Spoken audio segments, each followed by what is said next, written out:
So how I want us to essentially define error handling or exception handling. It is a way for us to be able to essentially capture errors in our program that could potentially lead it to crashing or essentially producing invalid results, right? We want a way for us to be able to handle those errors so that maybe the program could continue running, or maybe we could display a more user-friendly message to a user to make them essentially understand what happened, why the program essentially crashed, right? So we probably seen majority of the time with C++ or any other programming languages, right? Whenever we get an error, it is very difficult, even us as the programmers, to essentially understand that error, right? So you can imagine someone who's not a programmer, they would find it very difficult to understand why the program crashed or what actually went wrong, right? So essentially want to be able to essentially find those errors and maybe find a way to deal with them by displaying a more user-friendly message, right, to the essentially user, so that they can actually understand, right? So how this works is essentially we're going to introduce 3 keywords, right? It is the try, throw, and catch, right? So let me just go ahead and type this try. So how these two work, right, is essentially whatever code or block of code we think, right, we think that may produce an error, right, we place it under the try block, right? We place it under here, right? And then this is essentially going to capture or catch essentially that error, and then whatever is placed under this block, right, is essentially what we do once we have caught that error, right? Maybe like I said, we can display a more user-friendly message, right? So how this works is let's go ahead and try something here. Let's go ahead and create a function called division, right? So what I want to do essentially, for now I'm just going to go ahead and put ... We'll explain what that means later, but what I want to do essentially just print the result, right? The result, right? So we're just going to pass in normal parameters for now, right? I'm not expecting an error, right? Because it's just going to be 10 divided by 2, right? So what I'm going to do is compile that. I forgot to print it, so let me just go ahead and print the value, right? So we get the value 5, right? So nothing went wrong in that case, right? So let's just go ahead and pass in the value essentially 0, right? We know that mathematically this is going to give us an error because we have 10 divided by 0, which essentially gives us an error, right? So let's see what type of error essentially we get, right? So here it says that floating point exception core dump, right? So as a programmer, that is very difficult to understand. So you can imagine essentially a user having to try and decrypt that message, right? So we want to find a way for us to be able to capture those errors, right, essentially, and display maybe more user-friendly messages, right? So let us see how we can essentially work this out, right? So what I'm going to do essentially create some sort of restriction, right, that before essentially you can return A divided by B, right, please go through this essentially, right? This I'm referring to this condition that I'm about to put. I'm going to say if B is equal to 0, right? Because that's what we don't want. We don't want B to be 0, right? Because that gives us a problem, right? If B is equal to 0, what we're going to do is essentially we're going to say throw error, right? So for now, we're just going to throw a normal error, right? What is important about the throw keyword is that it must always be wrapped within a try and catch, right? A throw must always be wrapped within a try and catch. In this case, it may seem like maybe it is not wrapped within a try and catch, but what's important to note is that this line, right? This line is the one that could potentially throw essentially the error, right? This whole function basically, right? And we can see that this function is wrapped under a try and catch. What would be invalid is essentially if I took this out of the try and catch, let me just place it and paste it there. This would be invalid because this could potentially throw an error, or not necessarily potential even in our case, right? Because we were actually throwing this error, right? Then we know that in this case, because we are passing in 0, this is going to throw an error, right? But if it doesn't have essentially the try and catch, it does not have a way for it essentially to try it and actually catch the error, right? So it is very important that your throws are essentially wrapped within a try and catch, right? So what is going to happen now is we're going to throw an error, right? The data type that we are throwing, right? So we now understand that this is essentially throwing an error, right? But now we need to understand what are we actually throwing here, right? This is a data type, right? We'll get back to this, what type of data type this is, but we will understand that this is a C string data type, and we need to essentially catch it the same way that we throw it, right? But let me just make an easy example. I'm going to go ahead and throw 1. What is 1 known for, right? Or rather as, right? 1 is essentially an integer. That means that now I must update my catch block essentially to be able to capture the same, to catch rather, not capture, same wording, but yeah, more specifically to catch essentially the same data type that I threw, right? So the data type that you throw must essentially match, right, what you are catching, right? So now I need to come here and update essentially and say, rather I could say int and name my variable anything. In this case, I'll just say error, right? Now, that means that when this error is thrown, I could essentially catch it, right? And then maybe I could display a message, right? A more user-friendly message that says something went. So let's just go ahead and compile this, right? So you see now that we are getting somewhere, right? We are able to at least report that, you know what, something went wrong in terms of b was equals to 0, right? So we can get a bit more creative with these messages, right? Essentially, right? So let us go ahead and see the different types of things that we can throw.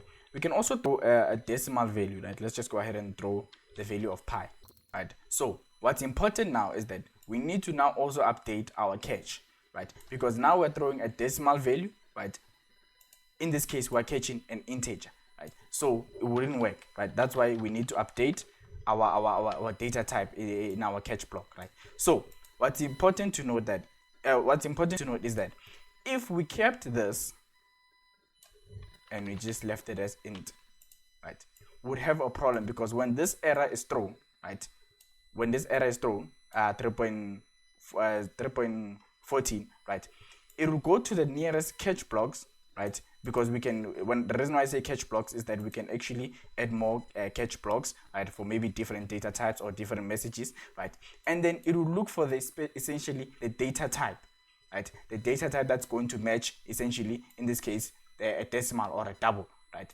If it does not find it, then the error is going to have a problem, right? Essentially we call that unhandled exceptions or errors, right? So we don't want that type of situation. That is why we need to essentially just update our error, rather our data type, right? So let's just go ahead and compile that, right? So now let us try and be a bit more descriptive, right, if one may say. So maybe we could say, instead of something went wrong, we could say, right, we could potentially maybe say divisor cannot be 0, right? That's a bit more descriptive, right? So let me just go ahead and quickly compile that, right? So now essentially this is something even a user can essentially understand, that, you know what, I can't divide by 0, right? It's impossible for me to divide by 0, right? So we have went through essentially how we can throw an integer and a double, right? So let us try and see how we can throw this message, right, and how we would catch it.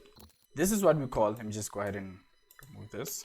This is what we call essentially a string literal, or a C style string, right? A C style string, which is essentially just an array of constant characters, right? Constant meaning does not change, right? So how we would catch this, right? Because we can catch this, we don't necessarily just capture doubles or integers, right? We can catch it using a pointer, right? Because we said that it is what essentially it is an array, right, of constant characters, right? So we can go ahead and say const character pointer error. That means now, instead of having to essentially type divisor cannot be 0 all over again, I can just go ahead and say cout our variable that we have created right now, right? Our variable that I'm referring to, this variable, right? And essentially this works the same way, right? So now when we come here, we can just go ahead and just clear this, right? Still works the same way, right?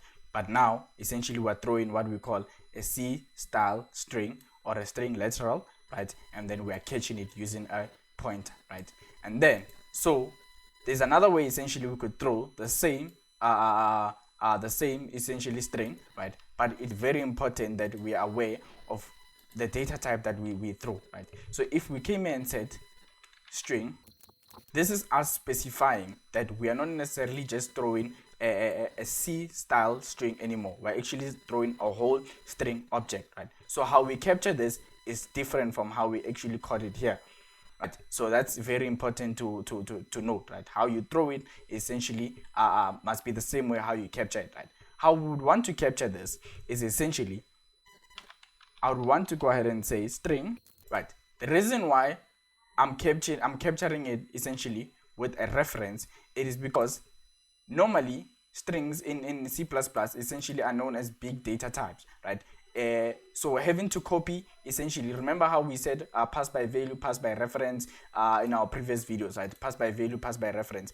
Having to copy the whole entire string, right? Because a string is an object that essentially can increase in size, right? Having to copy the entire string all over again and create essentially new memory, right? When we copy it, right? Example, if I did this, right, would essentially be copying the entire string, right? We say that that requires a lot of memory, right, in programming. So it is unnecessary memory. So in this case, what we just do is essentially we receive it as a reference. That means we're not creating whole new memory just to capture an error, right? We're just using the same memory that was essentially allocated or created, right? And then this essentially would work the same way, right? Let's just go ahead and compile this. Right, as we can see, it works the same way. What is important is that whenever you throw essentially a specific data type, right, you must capture it the same way, right? So that's very important for us to remember, right? And then we explained that the reason why we're passing it by reference, it is not necessarily a must to pass it by reference, but we're saying that the normal convention of a string is that it is too big for us to essentially to copy it over and over again. So it is best to just essentially use the same memory, right, instead of essentially copying it, right, and creating new memory, right? So I think it's important we take maybe one more example, right? Maybe essentially let's try one more example, right? So what I want to do is essentially try and calculate essentially the power of something, right? We'll try and maybe implement a bit of recursion, right, just so that we can essentially refresh our memory, right? So I'm going to go ahead and say create a function called power and take in two inputs, A and B. Alright, let's be a bit more descriptive, right, and say this is going to be the base and this is going to be essentially the exponent, right? So using recursion, what we're going to do is say if x is equal to 0, return 1, and then else, the else statement, basically we don't necessarily have to put it here, we can just say b times power. So this is just a simple recursive function, right, with this being our base case, right, meaning that when x is equal to 0, we have essentially, in this case, let's say we passed in, let me just go ahead and call this function and pass in 2 and 2. That means that we want to decrease the value of essentially this 2, right, which is our exponent, until it reaches 0, right? When it reaches 0, we have 2 to the power of 0, right? We know that that is essentially equivalent to 1. That is why we're returning what? 1, right? And then essentially what I want to do is essentially just store that result and print it, right?